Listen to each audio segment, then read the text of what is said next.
Halo, kembali lagi bersama saya Dimas Nazli di Cerita Anak TK. Setelah kemarin kita membahas tentang apa sih itu teknik komputer, terus ngapain aja sih di teknik komputer, sampai kurikulum dan pembelajaran di teknik komputer itu ngapain aja sih. Kita juga perlu tahu nih, apakah ada jalur masuk yang dipersiapkan dari ITS untuk mahasiswa baru untuk masuk ke teknik komputer. Berkaitan dengan itu, kita langsung saja sambut narasumber kita yang telah hadir bersama kita. Ada Almer, Aya, dan Farid. Silakan memperkenalkan diri. Salam kenal semuanya, selamat pagi. Aku Almer Naufali, bisa dipanggil Almer. Aku dari Teknik Komputer Angkatan 19, asal aku dari Bandung. Halo. Oke, selanjutnya nama aku Nabila Safa Ataya, bisa dipanggil Aya, dari Tekkom 19, asal Solo. Oke, selanjutnya saya Farid Jendrey, bisa dipanggil Farid, asal Sulawesi Selatan, usia angkatan 2020. Ya, kalau boleh tahu nih dari Almer nih, kalau Almer jauh-jauh dari Bandung ke Surabaya, masuk ke jalur teknik komputer itu lewat jalur apa sih? Aku dari jalur mandiri, Mas. Lebih tepatnya kemitraan. Apakah ada syarat ataupun ketentuan yang khusus untuk masuk melalui jalur mandiri ini? Tentunya ada, Mas. Kalau lewat jalur mandiri itu yang pasti butuh nilai UTBK. Terus kalau sekarang aku baru denger ada yang namanya itu TKA atau tes kemampuan akademik. Itu tuh jadinya tes yang diselenggarai sama ITS buat kalian yang misalnya nilai UTBK-nya ya merasa kurang puas, bisa tes lagi nih, tes 2 kali buat ningkatin kesempatannya masuk teknik komputer. Oke. Kalau misalnya Kalau Aya ini masuk ke teknik komputer nih lewat jalur apa nih ya? Kalau aku jalur SBM. Apakah ada syarat seperti mandiri juga yang tadi disampaikan oleh Almer?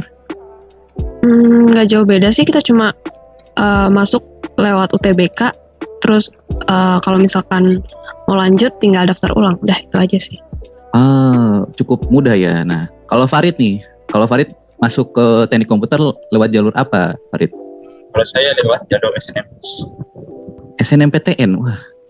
Apakah mirip seperti SBM maupun mandiri nih, Farid? Kalau SNM itu syaratnya lebih ke nilai lapor, Mas. Jadi dari awal sebelum SNM duluan, itu kan nanti nilai lapornya di-input ke website-nya gitu. Nah, dari situ nanti ditentukan masuknya bisa kemana gitu. Berarti kalau Farid ini menggunakan jalur rapot dari semester berapa nih kalau boleh tahu? Nah, SNMPTN itu kan pengiriman nilainya itu sudah mulai dari awal kelas 12. Berarti rapor yang dikirimkan itu rapor kelas 10-11 dan kelas 12 semester 1. Berarti rapor dari semester 1 sampai semester 5 sama di SMA. Berarti dari awal masuk SMA ini sudah harus dipersiapkan untuk masuk SNMPTN ya? Iya, Mas, dari awal itu nilainya harus dipersiapkan, kalau bisa diusahakan jangan turun gitu. Nah, kalau dari Farid sendiri nih, bagaimana sih persiapan pribadi secara sendiri untuk masuk ke SNM? Kan selain dari nilai rapor, dilihat juga dari indeks sekolah dan prestasi. Nah, saya dari kelas 10 saya coba usahakan lomba, karena yang saya tahu nilai rapor harus meningkat, tapi nggak perlu peningkatan yang gimana hebat gitu, yang penting meningkat. Jadi kelas 10 saya usahakan lomba, kelas 11 lomba, kelas 12 fokus. Oke. Berarti memang dari awal itu Farid ini sudah menyiapkan untuk ikut lomba, untuk ikut kegiatan di sekolah-sekolah maupun kegiatan non-sekolah yang bisa menunjang SNMPTN ya. Nah, kalau Almer nih, kan tadi kita udah mendengar mempersiapkan nilai UTBK ya. Berarti apakah Almer mempersiapkan UTBK doang ataukah harus ada kriteria penilaian lain yang harus dipersiapkan nih, Mel? Kalau untuk jalur kemitraan sendiri ya, kalau kemitraan itu sebenarnya mirip sama mandiri, sama-sama seleksi di luar di luar SBMPTN dan SNMPTN. Tentunya butuh nilai UTBK, tapi kalau kemitraan itu pendaftar itu adalah utusan dari mitra. Jadinya kita tuh butuh form of recommendation dari kemitraan ini. Kalau misalnya kita udah ada form of recommendation ini, kemungkinan bisa masuknya ada, Mas. Tapi ini bukan bukan PT sembarangan aja ya, Mas. Soalnya ini khusus untuk kemitraan ITS atau partner-partner ITS. Nah, kalau Aya nih, apa yang dipersiapkan oleh Aya untuk menempuh jalur SBMPTN nih?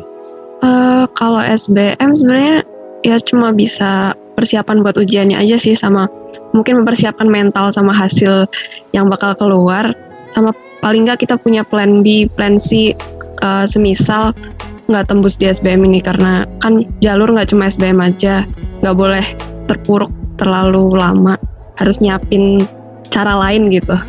Itu aja sih. Berarti ada ini dong, ada semacam motivasi ataupun kata-kata semangat yang mungkin Aya siapkan. Personally kalau aku sih karena orang tua sih, mamaku udah sendiri dan harus membesarkan 2 anaknya, sebisa mungkin aku meringankan beban mama gitu. Ya, jadi dengan melihat keadaan tersebut jadi membuat motivasi ya gitu ya. Iya, betul. Kalau dari Farid sendiri nih, Farid juga punya mungkin motivasi tersendiri. Motivasi saya pilih jalur SNM itu karena saat kelas 12 gitu kan sudah dapat free pass, jadi dan saya ITS juga salah satu universitas bergengsi gitu, jadi daripada saya sia-siakan free pass saya gunakan. Tapi salah satu syarat free pass itu harus mendaftar melalui SNMPTN, harus bilang pertama di SNMPTN. Jadi waktu itu kan saya ikut lomba MAGE, ketentuannya itu jika memperoleh juara 1 selain dapat uang hadiah akan boleh juga free pass, yaitu nanti dikasih kesempatan untuk langsung masuk ke teknik komputer tapi dianggap melalui SNMPTN. Oh, oke. Berarti ketika sudah mendapatkan bukti free pass telah memenangkan kompetisi di MAGE, itu bakalan diarahkan untuk langsung mengisi data-data di SNMPTN ya. Ya, untuk Almer nih, kan sudah tahu nih bagaimana proses seleksinya. Apakah di Mandiri ini ada berapa banyak peminat sih, ataupun berapa banyak kursi yang disediakan dari Teknik Komputer ITS? Ini buat kalian yang anak 2022 yang pengen masuk lewat Mandiri, sekarang tuh Teknik Komputer ngebuka sebanyak 40 daya tampung atau sekitar 50%. Jadinya ada 40 kursi kosong yang bisa kalian ambil. Ini tuh daya tampung dari 2021, dan kalau kita lihat dari peminat tahun 2020 sekitar 443. Jadinya dari 40 anak itu yang keterima, dari 443 itu yang keterima cuma 40 anak. Ya bisa dibilang sengit lah. Sekitar 10% kurang. Oh, oke. Nah, kalau Aya nih, kan Aya lewat SBMPTN ya masuknya. Ada berapa banyak kursi yang tersedia nih, dan bagaimana peluang untuk masuknya nih?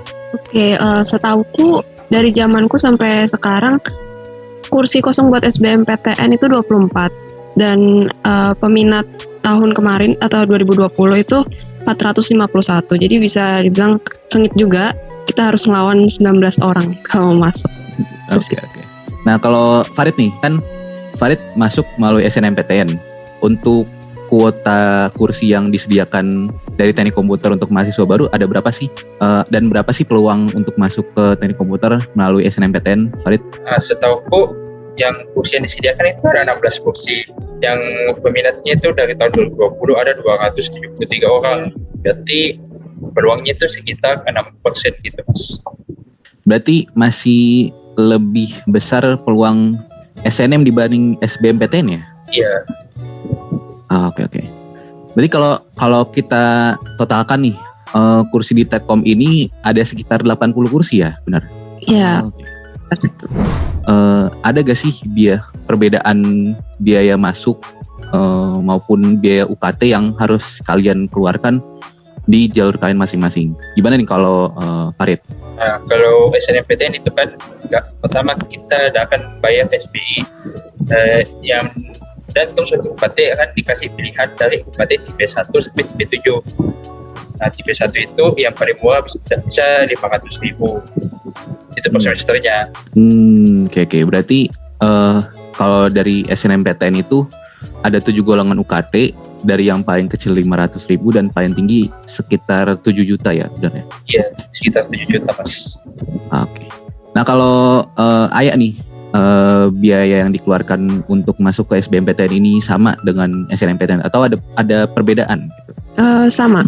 Di sini ada 7 golongan UKT dari 500.000 sampai 7,5 juta. Sama aja. Oke.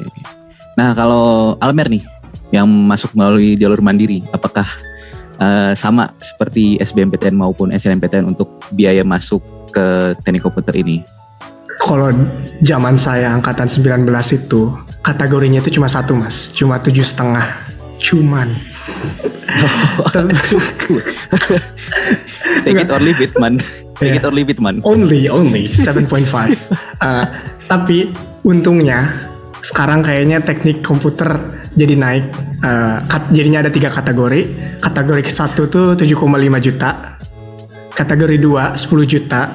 Kategori 3 ya murah cuma 12,5 juta. Betul. Kalau dari jalur timelinenya tuh gimana sih? Mungkin Ayah mau jelasin bagaimana timeline untuk SBMPTN nih? Mungkin ya pertama UTBK dulu, terus sekitar sebulan kemudian nilai keluar, pengumuman masuk mana, terus mungkin nunggu untuk jalur mandiri ya. Sambil nunggu itu terus nanti pengumuman daftar ulang. Udah itu aja sih. Daftar ulangnya setahu aku semua barengan, semua jalur. Kalau dari tes UTBK itu sendiri, itu dilakukannya berapa hari nih? Waktu zamanku dulu kan ada pilihan 2 gelombang ya. Kebetulan aku ikut 1 gelombang aja, 1 hari itu langsung selesai. Kalau misalkan pilih 2 gelombang, itu nanti ada jadwalnya sendiri, selang beberapa minggu kalau nggak salah. Nah kalau Farid nih, timeline yang Farid tempuh itu bagaimana? Nah, kalau SNMPTN itu kan pertama sekolah akan diminta semua isi dulu LTMPT. Setelah itu setelah sekolah kirim data gitu, nanti sekolah akan umumkan siapa saja siswanya yang bisa mengikuti SNMPTN. Nah setelah itu siswanya kan nanti akan daftar SNMPTN. Nah setelah daftar bisa menunggu hasil apakah lulus tidak SNMPTN. Kayaknya segitu. Kayak berarti sebelum ada jalur SBMPTN, Farid jalur SNMPTN yang diikuti oleh Farid itu terlebih dahulu ya? Iya Mas, jadi sebelum masuk SBM itu SNM sudah bisa mulai mendaftar dan sebagainya. Kalau dari Almer sendiri, bagaimana nih timeline mandiri yang ada di teknik komputer ITS ini? Kalau timeline-nya ya, yang pasti tuh biasanya nilai UTBK-nya udah keluar dulu. Terus kalau misalnya kalian keterima atau enggak di instansi lain, itu keluar dulu. Baru sehabis pengumuman SBMPTN, bakal ada pendaftaran buat mandiri. Bisa kalian daftar, biasanya selang waktunya itu 1 bulan. Kalau aku lihat yang tahun 2021 tuh pelaksanaannya pendaftaran tuh 8 Mei sampai 17 Juni. Jadinya ada sebulan lebih. Kalau selama pendaftaran itu ya paling kayak ngerekap data dan lain-lainnya. Di SBMPTN ini selain dari membayar UKT, ada gak sih biaya-biaya lain yang harus dikeluarkan?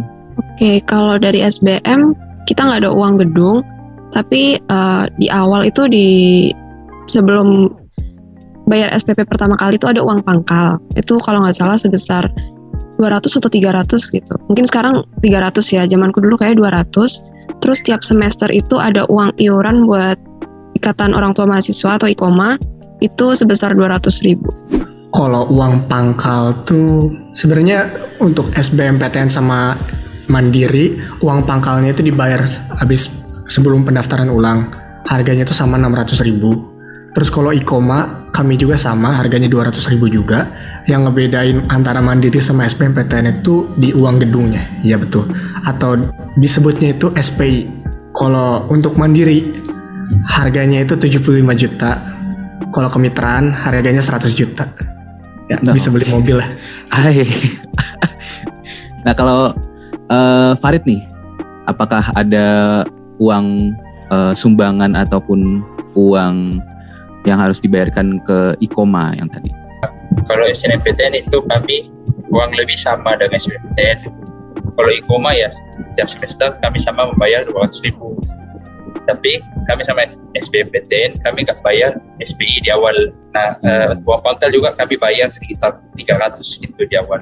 Berarti memang kalau bisa disimpulkan ini SBMPTN dan SNMPTN ini adalah jalur yang tidak memerlukan SPI untuk masuk ke jurusannya, namun hanya khusus untuk mandirian dan kemitraan yang perlu membayar SPI ya. Oh ya nih teman-teman, bagi kalian yang punya kendala di finansial ataupun keuangan lainnya, kalian nggak perlu khawatir nih, karena dari pemerintah sendiri ada program beasiswa bidik misi yang mana membantu mahasiswa-mahasiswa baru untuk membayarkan uang UKT yang berlaku di jurusannya. Mungkin apakah ada kata-kata ataupun pesan-pesan kepada teman-teman penonton nih? Apa ya, klise tapi semangat teman-teman. Ditunggu kehadirannya di Teknik Komputer ITS.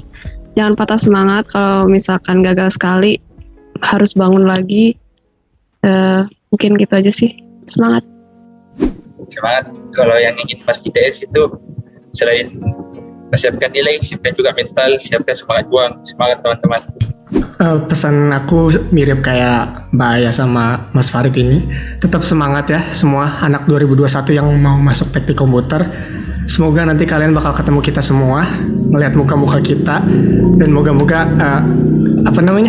kalau bagi anak 2022 bakal ngelihat angkatan 18 seperti Mas Nasli ini pelepasan TK nanti. Iya. Tetap semangat ya semuanya. Oke, terima kasih kata-katanya Mbak Aya, Almer dan juga Farid. Dan berkaitan dengan pertanyaan terakhir tadi, merupakan akhiran dari CATK episode 4 kali ini. Terima kasih kepada narasumber telah menyampaikan jawaban-jawaban yang luar biasa. Jangan lupa nantikan episode lainnya dari Cerita Anak TK. Saya Dimas Nazi, pamit undur diri. Wassalamualaikum warahmatullahi wabarakatuh.